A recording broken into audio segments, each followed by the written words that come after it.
Bismillahirrahmanirrahim. Assalamualaikum warahmatullahi wabarakatuh.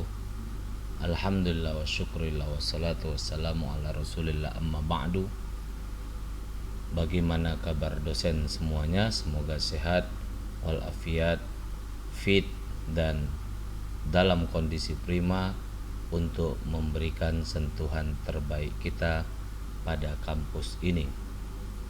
Kami tidak akan pernah bosan untuk mengatakan bahwasanya kami menaruh harapan besar bagi seluruh dosen sekalian untuk mewujudkan apa yang kita sebut sebagai visi dan misi STIT Ar-Raudatul Hasanah, yaitu menjadi pusat kajian dan pengembangan pendidikan Islam yang unggul dengan sistem perguruan tinggi pesantren pada tahun 2030. Kita melaksanakan itu dengan melaksanakan proses tridharma perguruan tinggi berbasis pesantren, mewujudkannya dengan nilai-nilai kepesantrenan dan dalam sistem pengelolaan sekolah tinggi dan kampus. Kita juga akan bekerja sama dengan pihak lain dalam maupun luar negeri dalam mewujudkannya. Untuk itu, sangat perlu bagi kita sebagaimana video sebelumnya memberikan sentuhan terbaik kita. Dan sentuhan terbaik kita itu diantaranya adalah apa yang kita sebut dengan penyusunan rencana pembelajaran semester sebagai bagian dari 1 dari 5 pancadharma STIT Ar-Raudatul Hasanah. Dalam pancadharma pengajaran pendidikan, kita melihat di sana nota tugas, absen, makalah, nilai UAS dan UTS. Yang itu semua tidak bisa kita lakukan kalau tidak direncanakan. Untuk itu, para pengurus STIT Ar-Raudatul Hasanah sudah menyusun apa yang menjadi tanggal penting dalam penyusunan ini, yaitu insyaallah besok Ahad 31 Juli 2022 kita akan berkumpul dan memberikan nota tugas untuk kemudian antum dosen-dosen menyusun RPS rentang hari Senin hingga Ahad. Artinya kita membutuhkan waktu yang cukup panjang. Namun jika lebih cepat itu tentunya akan lebih baik.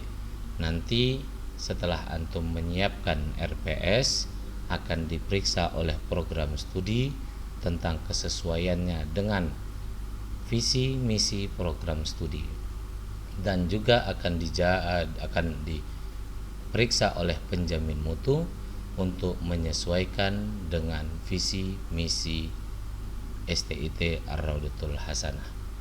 Setelah ada masukan, ada review, kita akan merevisinya di tanggal 13 Agustus hari Sabtu, yang itu berkebetulan dengan tanggal di mana perkuliahan akan dimulai, hingga akhirnya pengesahan yaitu dari program studi dengan tanda tangan dari Ustadz Haji Ahmad Fauzi Ilyas LC/MSI untuk program studi pendidikan bahasa Arab, dan Ustadz Tarikh Al-Hafiz Hasibuan SPDI MPD untuk program manajemen pendidikan Islam. Setelah mendapat tanda tangan dari mereka berdua, kiranya kita juga melaporkan ke penjamin mutu yaitu Ustadz Haji Suher Mubarak LC MSI MPDI di tanggal 15 Agustus untuk selanjutnya diserahkan kepada bendahara untuk apresiasi. 5 tanggal penting ini harus kita perhatikan bersama dalam menyusun rencana pembelajaran semester kita. Dosen-dosen rahimakumullah, dalam menyusun rencana pembelajaran semester STIT Ar-Raudatul Hasanah Medan, kita hendaknya membekali diri dengan beberapa berkas yang harus disiapkan. Yang pertama adalah template penulisan rencana pembelajaran semester. Ini bisa di-download di deskripsi video.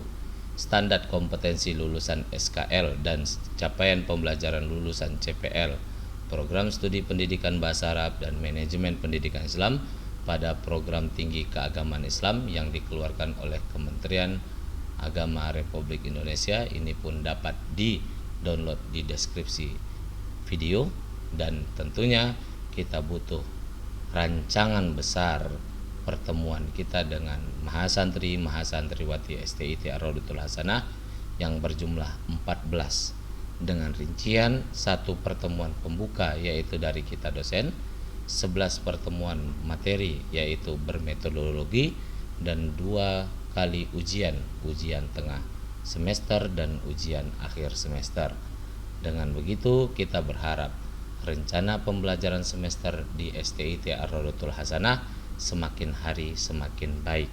Bagaimana template dan SKL dan CPL tampilannya, ini adalah sekedar tampilan yang bisa kita lihat bersama dan harus kita ikuti. Dosen-dosen sekalian, untuk menyusun RPS, yang pertama yang harus kita lakukan adalah memastikan identitas yang disematkan adalah sesuai dengan yang diberikan.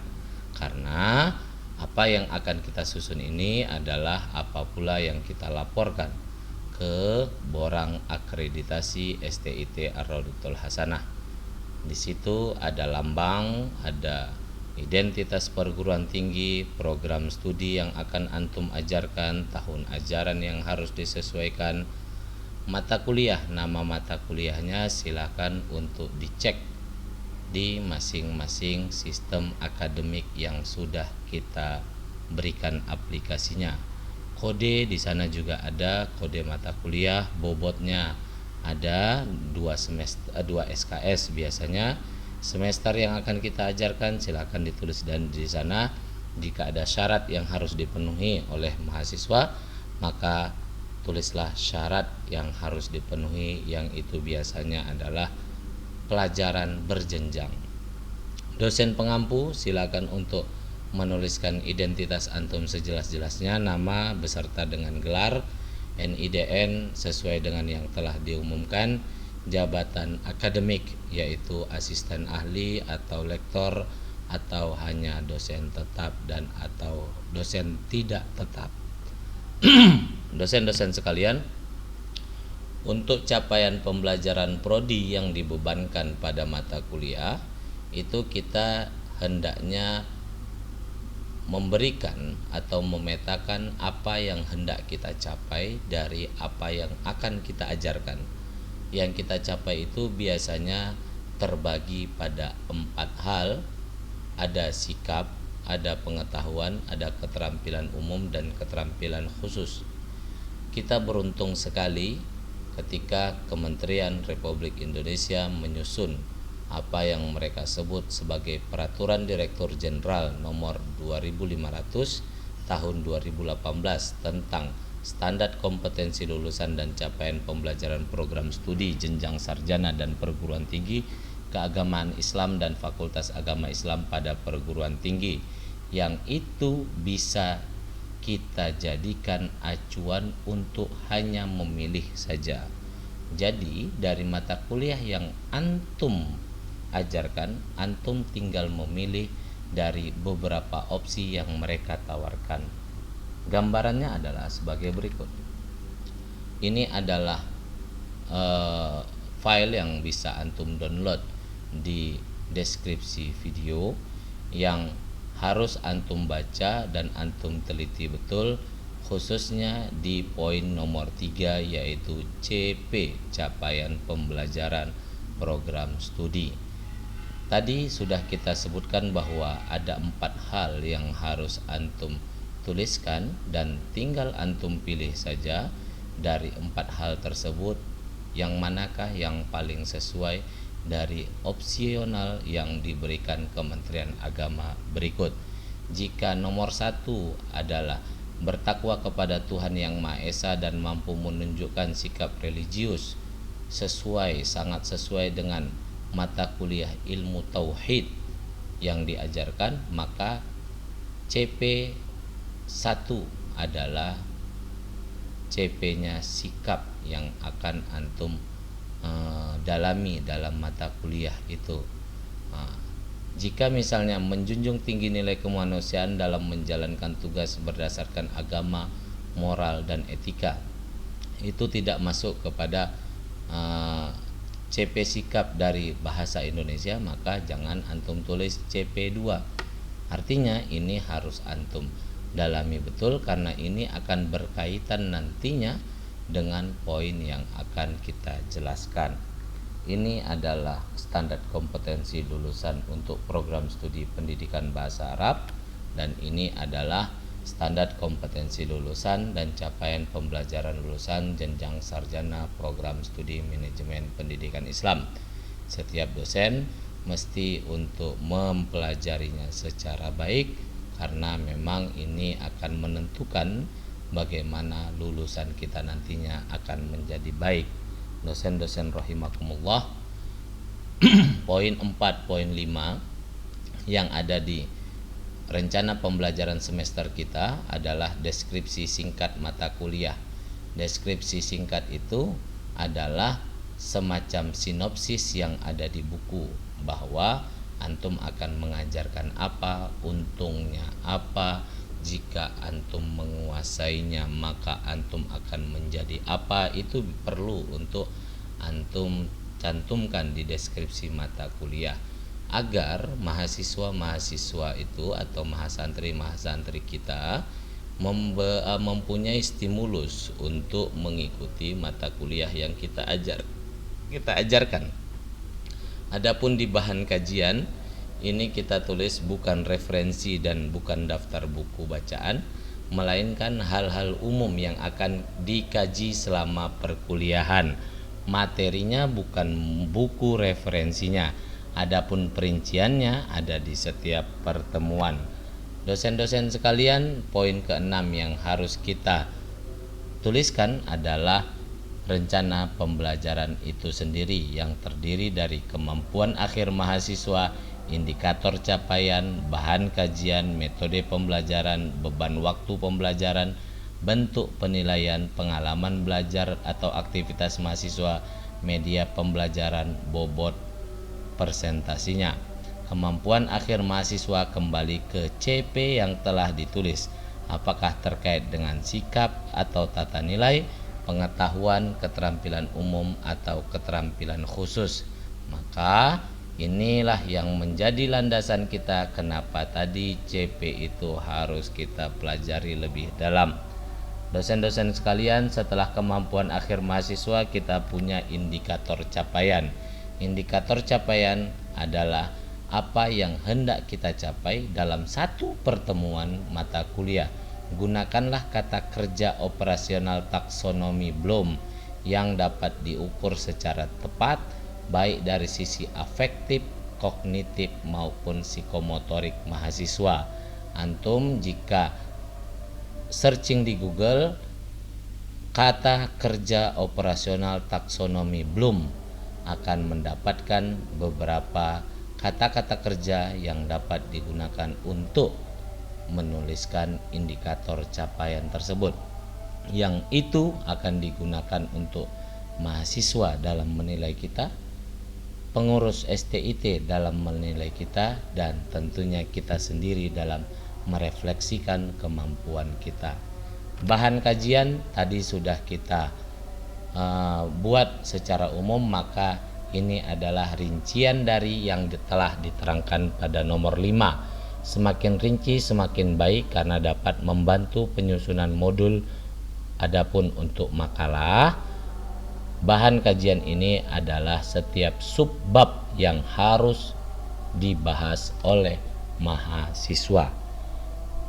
Dosen-dosen sekalian, ada metode pembelajaran. Metode pembelajaran itu kita fokuskan saja pada student center learning, karena student center learning ini akan memberikan ruang yang besar bagi mahasantri-mahasantriwati kita untuk benar-benar belajar, benar-benar meningkatkan kemampuannya. Bahkan jika itu pun harus kita pahami sebagai kewajiban kita, maka setiap dosen adalah mahasantri juga. yang dituntut untuk terus senantiasa belajar, sebagaimana di buku-buku etika pendidikan yang ditulis para ulama. Kita mendengar adabul alim wal muta'alim, berarti adab seorang alim adalah dia terus muta'alim. Adabus sami wal mustami', adabnya orang yang mendengar adalah dia terus mendengarkan. Begitu selanjutnya setelah metode pembelajaran adalah beban waktu pembelajaran. Untuk mata kuliah 2 SKS adalah 100 menit. Ada bentuk penilaian, yaitu hal yang dinilai dalam pelaksanaan perkuliahan. Antum bisa menilai makalah, antum bisa menilai bentuk pertanyaan, antum bisa menilai bagaimana cara mahasantri menjawab, atau antum bisa menilai bagaimana mereka mengerjakan tugas masing-masing. Selanjutnya, pengalaman belajar adalah hal yang harus dilakukan mahasiswa dalam perkuliahannya. Mereka menulis makalah, itu adalah pengalaman belajar mereka.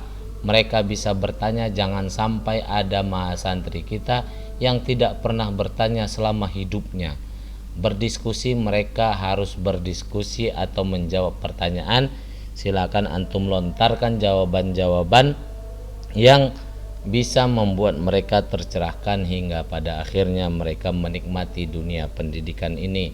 Dan selanjutnya, media pembelajaran adalah yang digunakan dosen maupun mahasiswa dalam perkuliahan.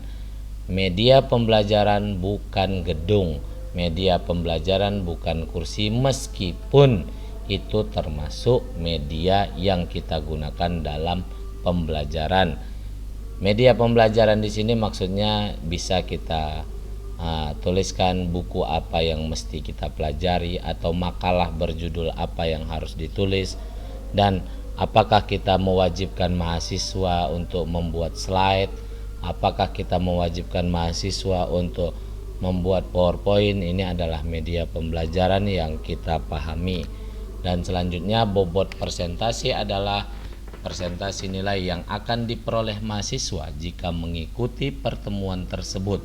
Mudahnya 100% dibagi 14 pertemuan jika semua pertemuan sama pentingnya. Artinya antum bisa membuat ada yang 10%, ada yang 8%, ada yang cuma 5% saja, yang itu akan terkait dengan bagaimana cara antum menilainya. Penilaian kita ada 5 kategori, yaitu A sampai E, yang setiap pertemuan akan mempengaruhi nilai yang akan mereka peroleh dalam perkuliahan. Nilai jangan berdasarkan ujian saja, apalagi nilai juga jangan kita buat asal-asalan. Jangan ada dosen yang memberi nilai pada mahasiswa yang tidak ikut ujian, apalagi ada dosen yang tidak memberi nilai padahal mahasiswa ujian. Ini tidak kita inginkan. Referensi ini adalah bukti otoritas kita atas mata kuliah yang kita ampu. Silakan untuk ditulis sedetail mungkin. Tahun lalu saya kira kita agak kecolongan di poin ini, di mana beberapa dari kita tidak cantumkan referensi apa yang kita sarankan kepada mahasiswa. Penyusun silakan untuk ditandatangan. Penanggung jawab keilmuan kita belum memiliki. Penjamin mutu internal itu Ustadz Zuhair Mubarak, Haza LC MS MPDI.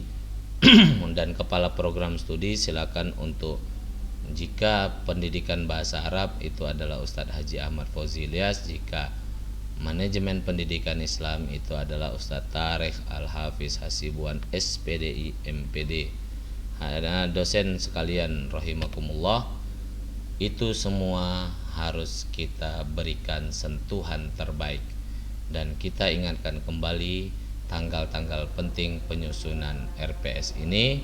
Tanggal 31 kita mulai, kita susun hingga tanggal 5. Lebih baik jika antum langsung untuk mengkomunikasikannya ke program studi. Jika tanggal 3 pun selesai, tanggal 3 selesai, lebih cepat lebih baik. Hingga akhirnya tanggal 15, siapapun yang sudah melaporkan ke penjamin mutu, insya Allah akan kita teruskan ke apresiasi. Terima kasih, jangan lupa untuk memberikan sentuhan terbaik. Assalamualaikum warahmatullahi wabarakatuh.